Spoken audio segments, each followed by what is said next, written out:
नमस्कार। त आज कक्षा 9 को पाठ 11 भाउचर हैन, भाउचरलाई के भनिन्छ अंग्रेजीमा जर्नल एन्ट्री भनिन्छ। यो लेखा विधि अन्तर्गत औपचारिक रूपमा कुनै पनि कारोबारहरूको अभिलेख भाउचरबाट नै हुन्छ, जर्नल एन्ट्रीबाट नै हुन्छ। त्यसैले भाउचरलाई बुक अफ ओरिजिनल एन्ट्री लेखा अभिलेखनको मूल पुस्तिका भनिन्छ हैन।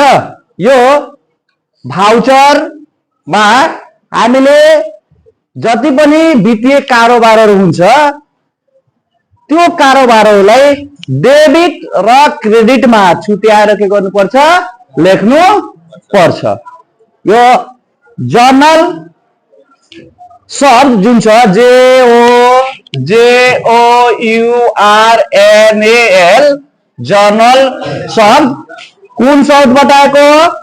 जोर शब्दबाट, JOUR जोर शब्द। यो जोर शब्द फ्रेंच शब्द हो। कुन शब्द हो?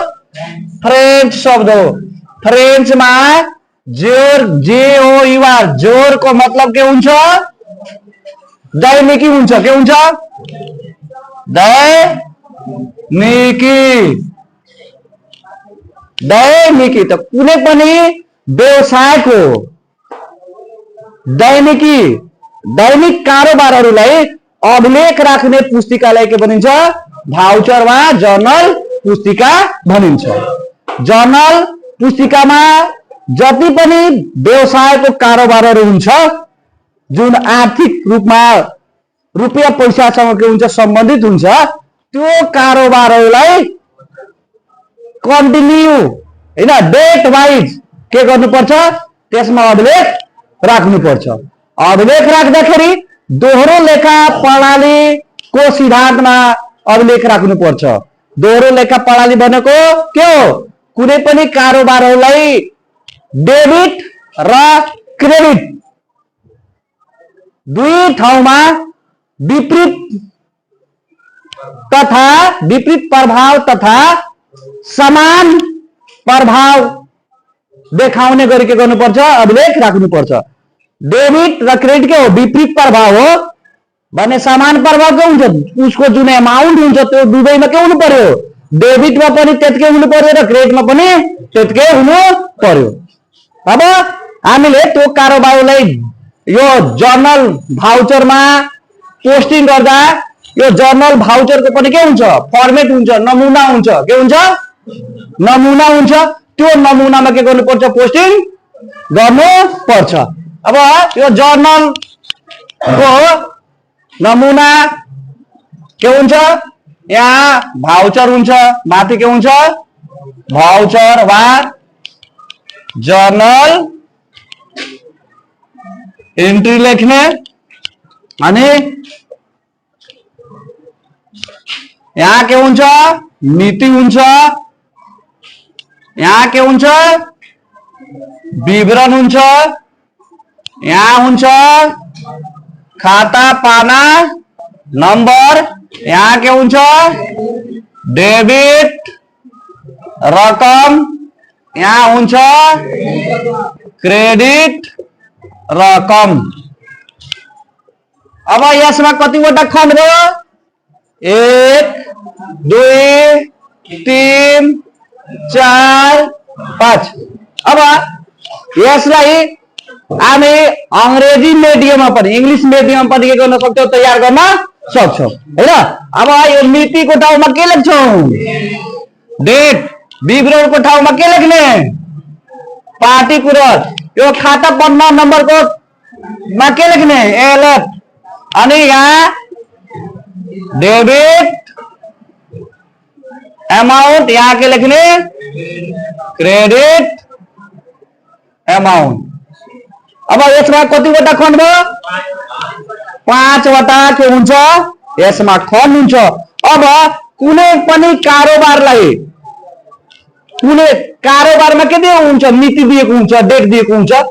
त जुन कारोबारको हामी अभिलेख राख्छौं त्यो कारोबारको सबभन्दा पहिले यहाँ के गर्नुपर्छ मिति राख्नुपर्छ हैन मिति यहाँ के गर्ने राख्ने यहाँ के हुनु लेख्ने डेट लेख्ने अनि त्यसपछि त्यो कारोबारमा डेबिट के हुन्छ र क्रेडिट के हुन्छ हामीलाई त rules of debit and credit थाहा छ त्यसको आधारमा हामीले के गर्ने प्रत्येक कारोबारलाई डेबिट र क्रेडिटमा के गर्ने छुट्याउने र त्यो छुट्याएको जुन शीर्षकहरु हुन्छ अब डेबिटमा कुन शीर्षक हुन्छ यहाँ लेख्ने डेबिट डट डट डट शीर्षकको के गर्ने नाम लेख्ने अनि त्यसपछि क्रेडिट हुन्छ त्यो क्रेडिटको शीर्षक के गर्ने यहाँ नाम लेख्ने कारोबार अनुसार डेबिट शीर्षक लेख्ने र क्रेडिट शीर्षक लेख्ने अनि त्यसपछि यो खाता पाना नम्बर हुन्छ अहिले हामीले खाता पाना नम्बर नलेखे पनि के हुन्छ किनभने यो खाता पाना नम्बर जुन कारोबार हामी यहाँ पोस्टिङ गरिरहेको छौं नि यो डेबिट र क्रेडिट छुट्याएको छ त्यो पहिला त कुनै न कुनै ठाउँमा के गरेको होला हामीले लेखेको होला त त्यो कति नम्बर पानामा लेखिएको थियो कति नम्बर पानाको यो कारोबार हो त्यो पाना नम्बर यहाँ के गर्ने हो लेख्ने हो त जब हामी काम गर्न जान्छ नि त्यो ठाउँमा के गर्ने त्यो पाना नम्बर लेख्ने अहिलेलाई पाना नम्बर लेख्नु छ भने हामी जति नम्बर पेजको हिसाब यहाँ बनाउँछौं नि त्यो पेज नम्बर यहाँ के गर्न सकिन्छ लेख्न सकिन्छ अब त्यो कारोबारमा रकम कति छ कति अमाउन्ट दिएको छ त्यो अमाउन्ट के गर्ने यहाँ लेख्ने यहाँ के गर्ने अमाउन्टमा जति अमाउन्ट दिएको हुन्छ यो डेबिट शीर्षकको सामने डेबिटमा लेख्ने र क्रेडिट शीर्षकको सामने कहाँ लेख्ने क्रेडिटमा लेख्ने अनि त्यसपछि यसको के लेख्नुपर्छ नारेसन भन्छ कथन जुन कारोबार हुन्छ नि त्यो कारोबारलाई यहाँ पूर्ण रूपमा के गर्नुपर्छ लेख्नु पर्छ हैन यसरी प्रत्येक कारोबारको लागि एउटा एउटा के गर्ने गोस्वारा भाउचर तयार गर्नु पर्छ अब म तपाईहरुलाई एउटा उदाहरणको रूपमा हैन एउटा यहाँ हिसाब लेखेर एउटा ट्रान्ज्याक्सन लेखेर एउटा कारोबार लेखेर यहाँ उदाहरणको रूपमा यसमा कसरी हामीले लेख्ने हो हैन अहिले भर्खर यो कुराहरु मैले भने नि यहाँ मितिमा के लेख्ने मिति लेख्ने डेबिट शीर्षक लेख्ने क्रेडिट शीर्षक लेख्ने हैन यहाँ डेबिट रकम लेख्ने यहाँ के गर्ने क्रेडिट रकम लेख्ने त्यो कसरी लेख्ने हो त्यसको लागि म एउटा के गरिरहेको छु उदाहरण एउटा कारोबारको उदाहरण यहाँ लेखेर अनि यहाँ पोस्टिङ गरेर हेराइरहेको छु यहाँ हेर्ने अब एउटा मानिलिने एउटा कारोबार दिएको छ त्यो कारोबारमा बनेको छ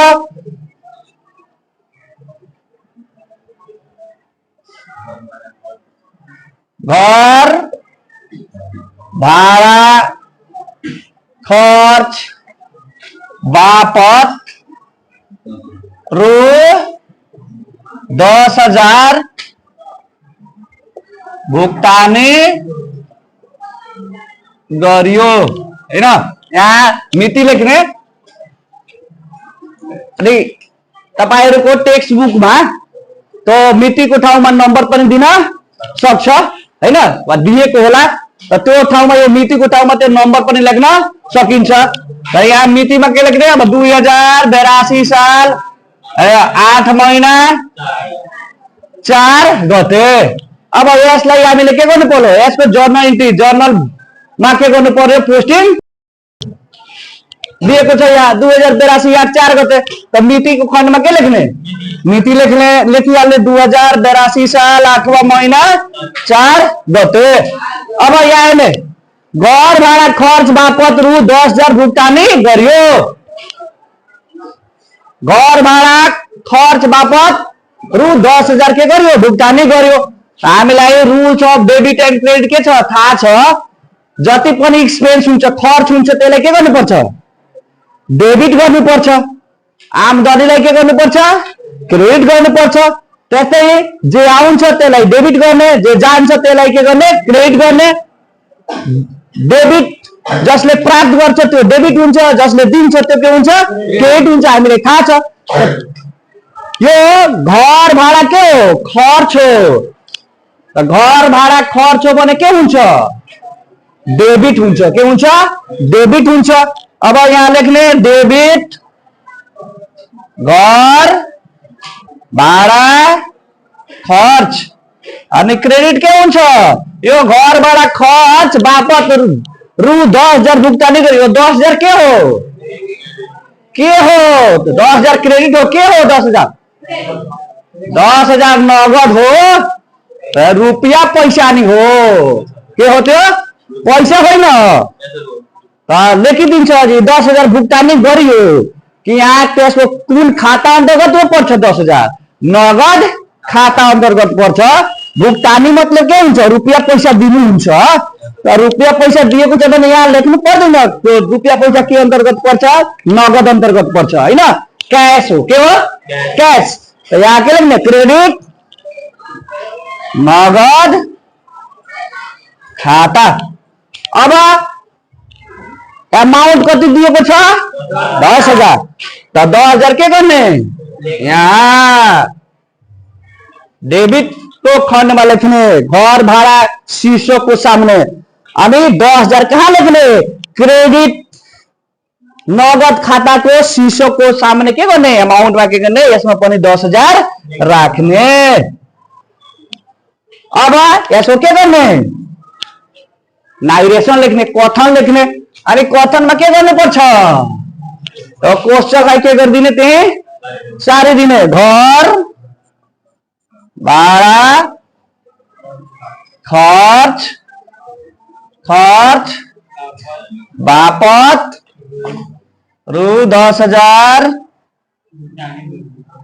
भुक्तानी गरियो अब त बुझ्नु भयो कि हामीले यो गोसवारा भाउचर तयार गर्दाखेरि 5वटा खण्ड भएको फर्मेट के गर्नुपर्छ बनाउनु पर्छ जसमा पहिलोमा मिति हुन्छ दोस्रोमा के हुन्छ विवरण तेस्रोमा खाता पाना नम्बर चौथोमा के हुन्छ डेबिट रकम पाँचौंमा के हुन्छ क्रेडिट रकम पहिलोमा के लेख्ने हो मिति लेख्ने हो कारोबारको जुन कारोबार हामी यहाँ राखिरहेको छ जुन कारोबारको गोसवारा भाउचर तयार यो भाउचर तयार गरिरहेको छ त्यो भाउचर के राख्ने हो मिति राख्ने हो त्यसपछि त्यो कारोबारले के गर्ने डेबिट र क्रेडिट छुट्याउने डेबिट र क्रेडिट छुट्याइसकेपछि अमाउन्ट के गर्ने डेबिट को खण्ड में लेख्ने र क्रेडिट को पनि खण्ड में के गर्ने राख्ने अनि त्यसपछि के गर्ने त्यसको नाइरेसन कथन के गर्ने लेख्ने अब यसरी प्रत्येक कारोबारहरुको लागि के गर्नुपर्छ गोसवारा भाउचर अलग अलग के गर्नुपर्छ तयार गर्नुपर्छ अब हामी यसपछिको भिडियोमा यसको अभ्यासहरु के गर्छौं तयार गर्छौं आजको लागि यो भिडियोमा यति नै तपाईहरु मेरो यो च्यानललाई सब्स्क्राइब गर्नु होला अनि लाइक गर्नु होला कमेन्ट गर्नु होला शेयर गर्नु होला बेल आइकन तो थिच्न दबाउन नबिल्नु होला किनभने जब तपाईहरु लाइक त्यो सब्स्क्राइब गरिदिनुहुन्छ बेल आइकन थिचिदिनुहुन्छ मैले हालेको हरेक भिडियो सबभन्दा पहिला तपाईहरु भने के हुन्छ जान्छ जुन तपाईहरुको अहिले अध्ययनरत विद्यार्थीहरुको लागि के हुन्छ फाइदाजनक हुन्छ तपाईहरु त्यो भिडियोबाट पनि के गर्नुहुन्छ सिक्नुहुन्छ हैन तपाईहरुको लागि मैले के गरेको छु तयार गरिरहेको छु नत्र म कुनै युट्युबर होइन हैन कि युट्युबर म होइन म तपाईहरुको फाइदाको लागि तपाईहरुले केही न केही के गर्नुस् सिक्नुस् भविष्यमा राम्रो गर्नुस् त्यही उद्देश्यले यो भिडियोहरु तयार गरेर के गर्छु तपाईहरुको लागि आफ्नो YouTube चैनल में अपलोड गर्छु धन्यवाद नमस्कार फिर मिलेंगे ब्रेक के बाद